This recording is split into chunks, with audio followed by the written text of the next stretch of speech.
All right, so we are back on the W.A.D.E concept presented by The Ring Magazine. I'm still in North Carolina. Spoiler alert, I will be going to New York this Thursday for the press conference for Edgar Berlanga versus Hamza Shiraz and Shakur Stevenson versus William Zepeda. Don't miss that one, live in New York. I'll see you guys there. But today, we are talking about the bizarre world that boxing just exists in, because in a moment's notice things can happen that revive the sport, like the Ring Magazine coming into boxing and putting on some pretty awesome fights, even though the fighters themselves didn't necessarily perform. The matchups were cool, and you're getting to see events that are star-studded and have a lot of thought put into matchmaking and X, Y, and Z. And then we have, the other side of things, the crossover boxing space and, the KSIs and the Jake Pauls and all those things. And they kind of all exist in their own little framework to a degree. And then out of nowhere, the WBC decides they want their welterweight champion, Mario Barrios, to defend his belt against Manny Pacquiao.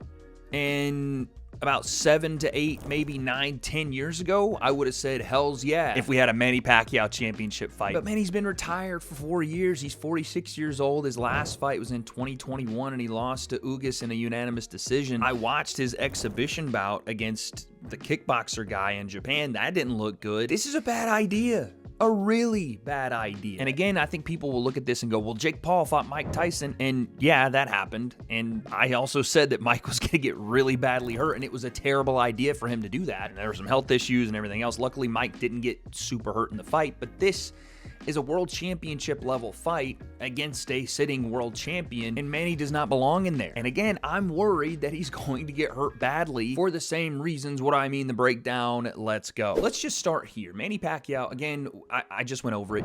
46 years old, been retired 4 years, lost his last fight. He beat Keith Thurman before that, but that was 2019. So it's been a while. And this is not me discounting who I think is one of the greatest boxers ever and has an argument to be the greatest ever, because what did he won world championships in how many different divisions? 8, 9, something crazy like that. There'll never be anybody like Manny Pacquiao. But let's just look at it and throw away your bias or throw away your fandom of Manny Pacquiao, because of course there's going to be a ton of people that watch this, and fair play, right, to those people that want to watch this. They want to see their guy go out and try to give it his all one more time. And Mario Barrios didn't look super spectacular when he was on the Netflix card, the Jake and Mike card, and he got dropped against a guy in Ramos that's, not the best of the best at 147. I mean, we're not talking about Jerome Boots Ennis here, right? Or even Imanta Stanionis. Like, we're talking about a guy in Barrios who, when he does step up to the elite of the elite level, does tend to fall in those fights. Keith Thurman, Gervonta Davis, but does have a win over Ugas. And again, is the belt holder right now. The point I'm trying to make is Barrios is not even the elite level of 147, at least not in my opinion. He is not the top level of that weight class.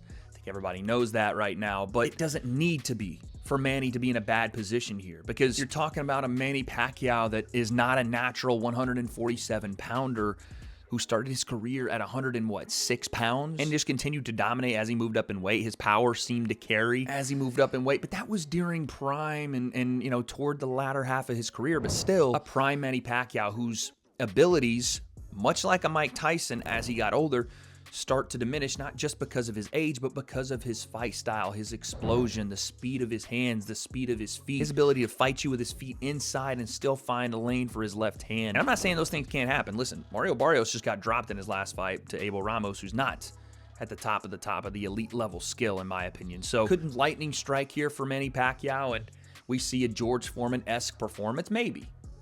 But when George Foreman won the heavyweight title at 48 years old, he'd also been back for 3 years. It wasn't like he just walked right back into a title shot after he had come out of retirement. This was George working his way back to a title shot after winning and losing big fights. Manny, with the time off, now walking straight back into one. And again, Leo, maybe you can throw some clips up from the exhibition that he had in Japan. I just did not like the slowness of the movement, the stuff that you would not want to see out of Manny Pacquiao, because they used to be his greatest strengths, now becoming his greatest weaknesses, right? The kind of plotting footwork, the reaching for punches, not getting to the target like he normally would against a younger fighter, only because he's older and the other guy's younger.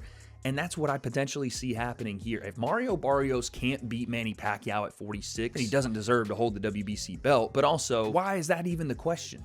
If Mario can't beat him, then he shouldn't hold the belt. If Mario can't beat other actual contenders, he shouldn't hold the belt. Why is Manny Pacquiao the guy brought in to fight for the legitimacy of the WBC at welterweight? It makes no sense. In fact, it delegitimizes the belt. I've always talked about how the 4-belt system doesn't really make a ton of sense because, yes, you give an affordance to people to become world champions, but it doesn't prove who's actually the world champion until someone grabs up all 4 belts. It's just common sense. Like, being a world champion means you are the best in the world. You are the champion of this world at your weight class. We all know right now, at least to me, it's common knowledge that that's Jaron Boots Ennis. At 147, he is the best in the world. But he doesn't hold all 4 belts, so he is only one of the 2 or 3, I guess now, world champions. It doesn't make sense to me, and especially when now you're the WBC and you're like, yeah, let's bring in Manny Pacquiao to potentially win a world championship. And let's say he pulls it off by some miracle. Are we going to put Manny Pacquiao in there with Boots Ennis? Is that what we're going to do? I hope not. And again, this is not me trying to be a hater. It's just, I don't want to see Manny get hurt. And Barrios, you know, not the biggest puncher in the world, but he can hurt it badly. He is a volume puncher, and he will be in there against a guy that, again, isn't a natural 147. Even if he finished his career at 147, that's not where Manny was his best self. He's definitely going to be at a massive size disadvantage here. Height, reach, everything. Again, when Manny was in his prime, or, you know, honestly, when he was still in his late 30s and early 40s before he retired, he could have handled that. His speed was still there. The consistency was still there. He wasn't running for political office and doing all this other stuff and taking time off. We see this time and time again. When a boxer retires, takes a long time off, and then comes back, it usually, again, outside of George Foreman, rest in peace to the GOAT, it usually doesn't go well. And I don't think this is going to either. And it's clear to me that this is done for, you know, a staging of an event versus the actual competitive nature of the fight. Who knows? Maybe I'm wrong and that Manny still has it, but I'm just going to go with what makes the most sense. The WBC and whoever they partner with on this is going to try to sell tickets off of it.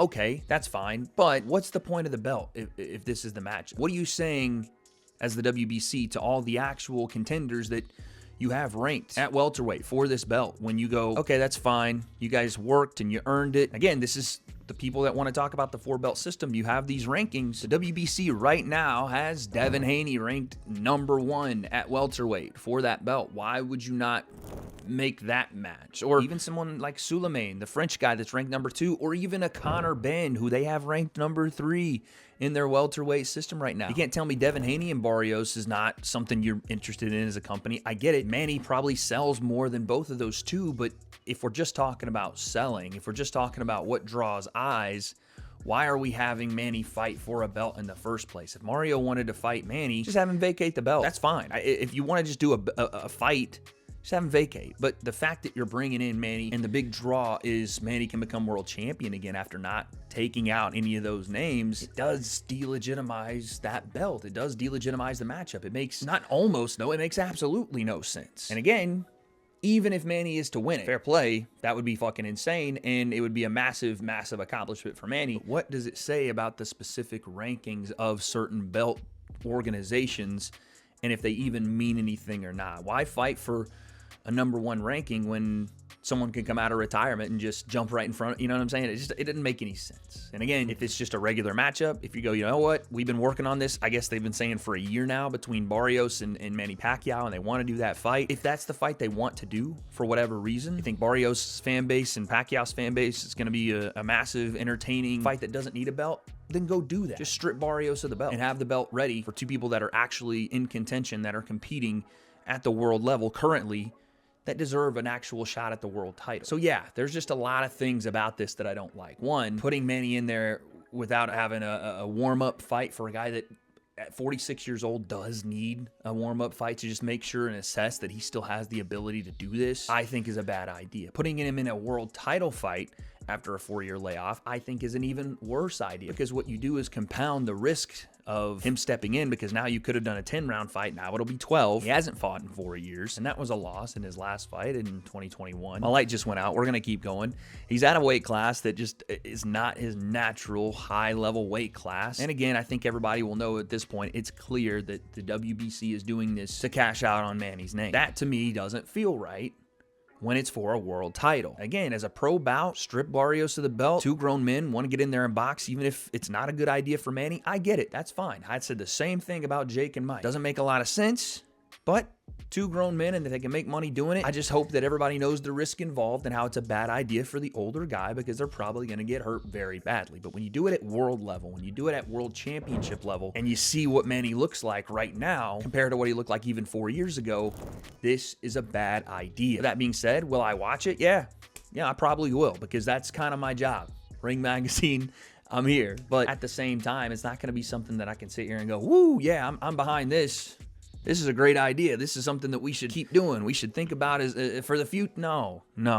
And this happens in all types of different sports. The nostalgia of yesterday's greats, trying to reap the benefits of today's money or whatever else is going into these conversations. It's usually, almost always, a bad idea, and this one is as well. And yeah, I don't really know that there's any way to disagree with that, but you guys let me know what you think in the comments below. Is this going to go over well? How does Manny Pacquiao even look after this 4-year layoff? And why is the WBC doing this outside of money? Because I think Manny Pacquiao could potentially get really badly hurt, and I think it's going to be a terrible look to bring him in and usher him into a world title fight at 46 years old with no reason to do it other than just money. But that's what I think. You guys let me know in the comments below. And yeah, like I said, press conference this week in New York. Stay tuned, ton of content coming. By the way, if you're not subscribed over on the audio side of all of this, the audio platforms of the W.A.D.E concept presented by the Ring Magazine, make sure you do that at Spotify, at Apple Podcasts. We have audio stuff coming out all the time you guys want to check out. But stay locked in right here. Oh, Saturday, we're probably going to do a watch party for the Misfits event as well. Stay tuned in for that. I guess we're going to do it here from Chloe Concept HQ. We'll figure that out. But you guys let me know what you think about this Manny Pacquiao, Mario Barrios situation. I just don't like it. Not for a world title, not after the 4-year layoff. It's nonsensical. It doesn't make any sense. But as far as what happens, could Manny pull off a miracle and George Foreman this thing? I don't think so, but maybe. July 19th in Las Vegas. I just think it's going to end bad. But I don't have those answers, so I guess we'll find out.